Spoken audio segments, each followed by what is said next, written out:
Hey, welcome back to the channel. I thought I just finished on my stream Outriders, the main story at least. So I thought I'd give my thoughts about it, kind of a review, informal type thing. How I figure I want to do it is that I give a score what I thought of the game, and then I talk about it. Just so if you just want to hear a number, here it is, 8. Now let me break this down. Throughout the entirety of the game, for the most part of the game, I was planning on giving this a 6, maybe 6.5 at best. What changed it? And I gotta go into spoilers immediately. So here it is, spoilers. The desert. When you get past the gate and you go into the desert, the story really picks up. It really picks up in a big way. I thought, and I've said it on my stream before, and even when I played the demo, I thought the story was very generic, very paint by numbers. Oh, we've seen this before. Oh, we're in space and we're on a foreign planet. It was really boring in my opinion, and also very generic. And also, what didn't help was the scene changes when you go into a cutscene, and also really the cutscenes. I didn't like the look. They try to make it like cinematic. You can tell by like the black bars and stuff like that. I really didn't like it. Also, in a lot of the cutscenes, especially in the beginning, you kind of get confused, like what just happened. So the story was really the big thing. The the ferals, the packs, learning more about them, learning about how the humans that can, like I said, this is spoilers. The humans who were left for dead on Earth, who just were like, hey, we're not left for dead. We actually, we didn't sit on our hands and let ourselves die. We built an engine that was better than the Flores, and we kind of just shot past you. And I feel that was kind of lazy because it's like, for the Flores, wouldn't you have built the best engine possible and then taken all the best people possible onto the Flores? So it's like, how are the people who were left, who were probably the B tier people, how did they make a better engine that just blared past the Flores? And it's weird because it's like, the story even mentions this. It's like when those humans that are led by Montgomery are getting their asses kicked and dying, they see the Flores. So that means they were there at least 30 years before, probably 31, honestly, before the Flores. So it's like, so you guys built a ship that was like way better somehow. But mind, the story in when you go past that gate into the desert, it really gets good. It actually is like very interesting. You want to learn more about Enoch. In the ending of the game, maybe DLC, or if it's in Outriders 2, that this story is going to be continued. Like, it shows you people that are in the game, and you're like, oh, so we're going to still have to deal with them. And very interesting from that perspective. So that's why I kind of moved up from a 6.5 to 8. Also, what helped my experience was the servers. They got way better. If it was like that from the beginning, I maybe would have even scored it higher, because I really like the gunplay. I do not think there's any problem with the gunplay at all. I think the gameplay was really, really good. There were some weird glitches, and I think that really had to do with the servers, because as the servers cleaned up, I really didn't see any hitches in the gameplay, and I don't think there was a patch that went out. So yeah, I feel like, but really a gripe for me is, what I'm going to pick up is, why was this game always online? I don't understand this. I said this on my stream many times, and I'm going to say it again. This game was Borderlands. It's not Destiny. It's Borderlands. Is Borderlands always online? I don't remember, and I'm pretty sure it isn't. You can play with a friend. Hey, I played Borderlands 2 with my brother. Fun experience. Outright, but I played Borderlands 1 and 2 by myself, single player. I didn't have to have internet for that. So I just don't understand why they did that. It's like, okay, I get the whole matchmaking feature and stuff like that, but yeah, Borderlands has that too, and you don't need to be online to play it single player. I feel like that was weird. That was a weird choice. Because, like I said, this game is Borderlands. It's not Destiny, and you really see it in the loot and mechanics and shit like that. This is Borderlands. Shit's dropping a lot. You're getting guns. You're getting armor. Now, it's kind of Destiny in the sense that you're getting stuff you don't need, but, that's probably something they're going to fix. And they actually did fix it, because in the demo, I don't remember stuff dropping like it did in the real game, and I actually appreciate that they did that, and I think I remember reading somewhere where they actually enhanced the loot drop. I thought it was fine. And speaking also of the loot, I did play one expedition. I played it solo. Man, and why I'm mentioning this is my next point is the difficulty. This game really has a problem with difficulty. I played on the highest tier always. I dropped it 3 times. 2 were boss fights, and 1 was a section that was really just getting on my nerves. The difficulty is just dumb in this game. Like, what they do, and you see it when you're playing on the top difficulty and then you drop it down. They just throw enemies at you, and then enemies are bullet sponges on the higher difficulties. Like, literally, I mean, when I was fighting these enemies in the desert called, like, the Shaman Warlords, it literally took me 20 minutes to kill these guys. Just the Shaman. I'm not even joking. Just a Shaman. Because what I would do is, I'm so good, I have this legendary machine gun, to this legendary machine gun, God tier. The problem is, I would kill everybody, and then I just start shooting this dude, and it'd take 20 minutes. And it's like, oh, I'd have to go run back and get ammo. And thankfully, in these boss fights, in these huge fights, they had ammo always there. I was like, oh, thank God. Because some side mission areas, you will run out of ammo. And the one good thing that saved this was that your sidearm has unlimited ammo. If your sidearm is crap, I feel so bad for you. But my sidearm, usually when that happened, was really good. It had weapon leech. And this is a pro tip. Get a gun, at least one, preferably the sidearm because it has unlimited ammo, that has weapon life leech. That will save your life. It will save your life. I made sure to always have one, whether it was my machine gun, my sniper, or my sidearm. And that is what I ran with the entire time. And I also want to mention, I probably should have said this earlier, I played Trickster. So with Trickster, you're a lot more squishy. And let me tell you something. If I played Trickster, and I hate playing games on the hardest difficulty, but I did it because I wanted the best loot all the time. I played it on the hardest difficulty. This game wasn't really that hard. It really came down to, can you just sit 30 minutes to get through an encounter? That is towards the end. The encounters in the beginning really aren't that long. And actually, when I think about it, you think the encounters are long. You think you're killing a lot of enemies. You're really not. It's taking a lot of time in your head. So, I mean, that's just something you're going to have to work with. But, I liked it. And, as the game went on, they introduced good mechanics with these enemies, varied enemies. It kept it fresh through the game. Especially, this is what I'm saying. The desert is really where this game gets interesting. In the fact that they introduced the Pharaohs, and the Pharaohs, their snipers can use altered abilities like raining down mortars. I thought that was really cool. They weren't the same throughout the game. The guys, that was cool. I mean, like I said, I liked it a lot. I mean, I said I would give it an 8. It's I'm just gonna rip off IGN scale. It's a great game.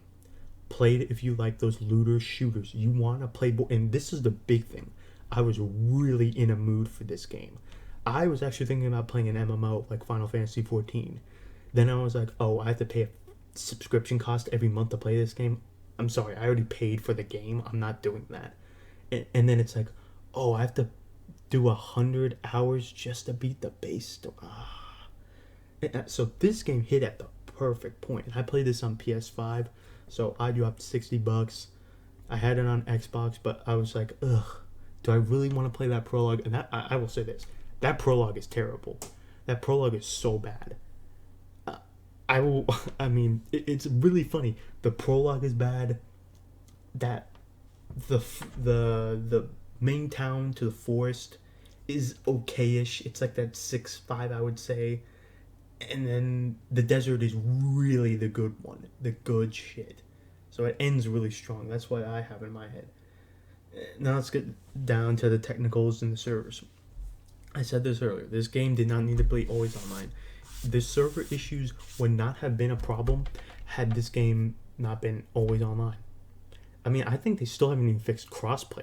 That sucks for the people who wanted to do that. So yeah. Also, what sucked is the checkpoint system. This is what is linked with the servers. I thankfully didn't really have an issue with the servers. Luckily, when I was playing, I killed a boss, it saved, then the servers went down. I feel really bad. I went on the Reddit, I went on Twitter, and people were like, I'm in the middle of killing this boss. Oh, and I just lost all my progress. I really hated it because sometimes when it did drop, it was like I'm in a really big battle. Now I have to repeat that battle, but it wasn't really that bad because I could get more drops, and it wasn't a boss. It wasn't like a boss. So, and what I mean by boss is it's not an elite. It's like a guy who actually has like a big red bar over the screen. That boss. You know, it sucked, and it's something that could have been completely avoided. And also, I also gotta say this: they probably did not expect as many people to play this game. I do not. I cannot for the life of me think of anyone hyping this game up. And then it just comes April 1st, and I go to Target, 9 o'clock in the morning. There is no copy for Outriders. I got the last one. The last one. Even a few days, this past Monday, I went to go get groceries. There was one copy of Outriders on PS5. I didn't check Xbox because they're in a different section, and it's like I was passing by at that point. It kind of blew me away. It's like, okay, so did Square Enix not print enough discs? Was this game like severely underhyped? And then you look and you see the UK charts, it was like 6. So it's like, I guess they didn't supply the physical copy enough or something like that. But this game got slammed. That's why their servers were dropping. And I saw a lot of people complaining, oh, it's because of America. Every single time it's 11 a.m., the servers dropped. Yes, every single time it was 11 a.m. it dropped. Thankfully, I wake up early and stream early. Most of my shit out of the way. And then I was like, oh, okay, I can just go play Rainbow. So, yeah, luckily for me, because of when I was playing, I avoided most of it. But, yeah, I mean, that really sucks. I mean, technically, I didn't have many glitches. The game froze one time and, like, hard. I had to reset it. But honestly, like I said, it wasn't really that big of an issue because it wasn't in a fight. I don't know why it really hard crashed. I think it had to do with the server or something. Yeah. What happened was the servers went down. That's when it crashed and it just froze. So, yeah, that's what it had to do with. I remember phasing through a rock one time when I was doing a boss. It wasn't that big of a deal. It was because of how I moved as a trickster, probably. Because it didn't happen at all besides that one fight. And I was rolling around a lot, so... Oh, also, another pro tip if you play this game. If you see the Phantom Dash mod, make sure you keep that. The roll in this game is freaking terrible. Get Phantom Dash. That is way better. You can even phase through enemies, because what happened throughout the game was, dude, I would just get stuck by the enemies that were just swarming me. So Phantom Dash actually was helpful, would have been helpful in those situations. Now, the end game, I don't know how it's going to go, but, I did all the side quests, and I say they were good. They give you good loot. Do it. And if you do the side quests, make sure you have your highest tier on. Also, this other thing. If you drop your tier down, do not claim the reward immediately. if it's a boss, you drop it down. I had that happen to me. I get legendary drops. It sucked. But the ones you can control, go do. You have to do either a side quest or continue with the main mission and just kill enemies.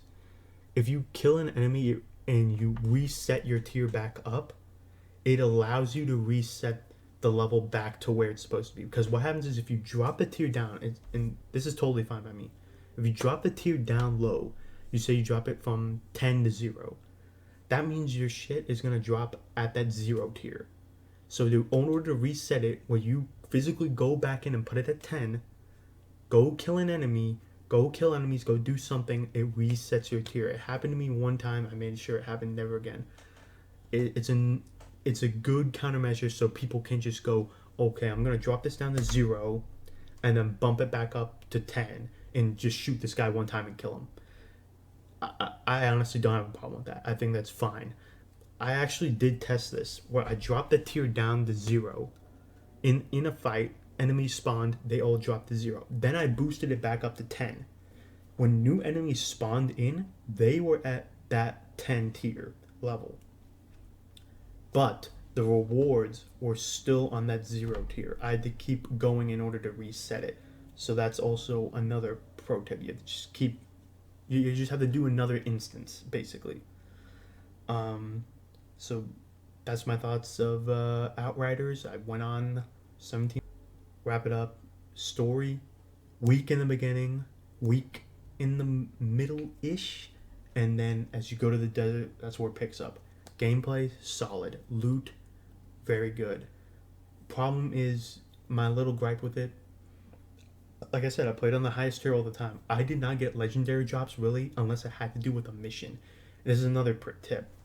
If you complete all the historian quests, you get a legendary. All the hunted quests, you get a legendary. All the wanted, you get a legendary. It's guaranteed. There are 10 of each. You do all 30, you get 3 guaranteed legendaries. 2 boss fights, one in the middle of the game, one in the end. You get guaranteed legendary drops for those as well. I basically got like 3 legendaries drop besides that. And the boost for legendary is like over 300% as you get to the higher tiers. So I don't know what that is. I guess the legendary drop is just low in general. So excited to go into the expeditions. You will probably not be able to do those solo. I tried doing it. I was 3 levels higher because they have a different tier system on the expedition, and I was destroying people, but it's just there's a ton of enemies, so it's going to take you a long time, and I wasn't able to get the highest tier reward. So I definitely play this game solo. I played the entire story solo. You can also set it to where it's just friends join, so nobody randomly matchmakes into your game, and if they do that, it is instantly harder. So just pay attention for that, especially if you're different level. You're going to just make it harder for yourself. So try to be the same level if you're trying to play with a friend. And if you don't want to play with anybody, just set the matchmaking to friends only. So yeah, that's my thoughts of Outriders. I'm not going to have a walkthrough up because I played some of this game off stream, not most, but some off it, so it's just kind of disjointed. And also the servers, it just made this capture a lot more disjointed. So yeah, let me know what you thought about the game. Drop it in the comments and hit the like. If you hit the like, helps out. Follow the channel and catch me on Twitch. I stream every Tuesday, Wednesday, Thursday, Friday, and Saturday, 9:30 on all those days except for Friday. I start at 2. Yeah, so peace, and I'll see you later.